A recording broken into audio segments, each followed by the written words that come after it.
ముందుగా కోడిగుడ్లు ఉడికించుకొని ఇలా ఘాట్లు పెట్టి ప్లేట్లో పక్కకు పెట్టుకోవాలి.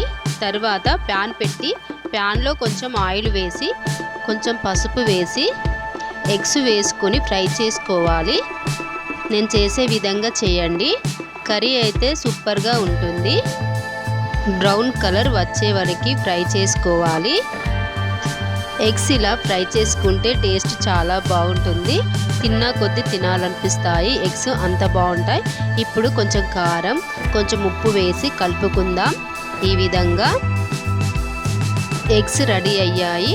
ఇప్పుడు కుక్కర్ పెట్టి 2 స్పూన్స్ ఆయిల్ వేసి ముందుగా 2 బగోరా ఆకులు వేసుకోవాలి. 2 ఎండుమిర్చీలు వేసుకొని కలుపుకోవాలి. ఆనియన్స్ వేసి కలుపుకోవాలి. కర్రీ అయితే సూపర్గా ఉంటుంది. అస్సలు మిస్ అవ్వకండి. మీకు నచ్చుతుంది ఈ egg curry. Onions brown colour వచ్చే వరకు ఫ్రై చేసుకోవాలి. ఇప్పుడు 1/2 స్పూన్ పసుపు అల్లం వెల్లుల్లి పేస్ట్ వేసుకొని ఈ విధంగా కలుపుకోవాలి.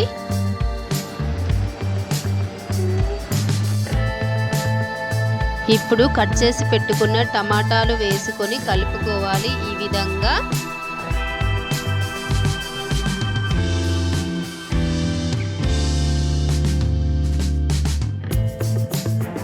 టమాటాలన్నీ కలుపుకున్న తర్వాత 2 స్పూన్స్ కారం రుచికి సరిపడా సాల్ట్ వేసి కలుపుకోవాలి.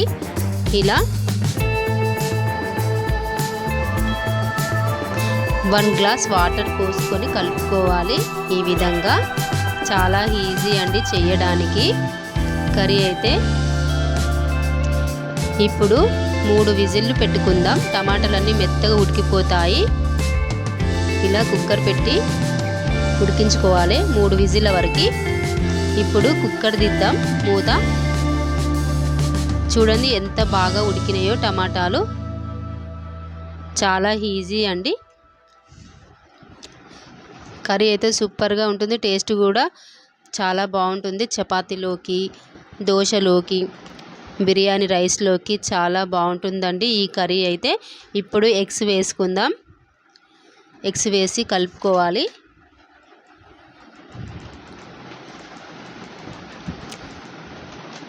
ఇప్పుడు గరం మసాలా వేసుకుందాం. వేసి మంచిగా కలుపుకోవాలి. ఈ విధంగా ఫ్రెండ్స్ ఈ కర్రీ చేయండి. మీ ఇంట్లో కూడా ఇష్టంగా తింటారు. లాస్ట్కి కసూరి మేతి వేసుకొని కలుపుకోవాలి. కసూరి మేతి వేసుకుంటే టేస్ట్ చాలా బాగుంటుంది ఫ్రెండ్స్. అస్సలు మిస్ అవ్వకండి. కర్రీ అయితే సూపర్ అండి. రెడీ అండి కర్రీ అయితే. ఫ్రెండ్స్ ఈ వీడియో మీకు నచ్చితే లైక్ చేయండి, సబ్స్క్రైబ్ చేయండి ప్లీజ్ ఫ్రెండ్స్. చివరిగా కొత్తిమీర వేసి కలుపుకుందాం.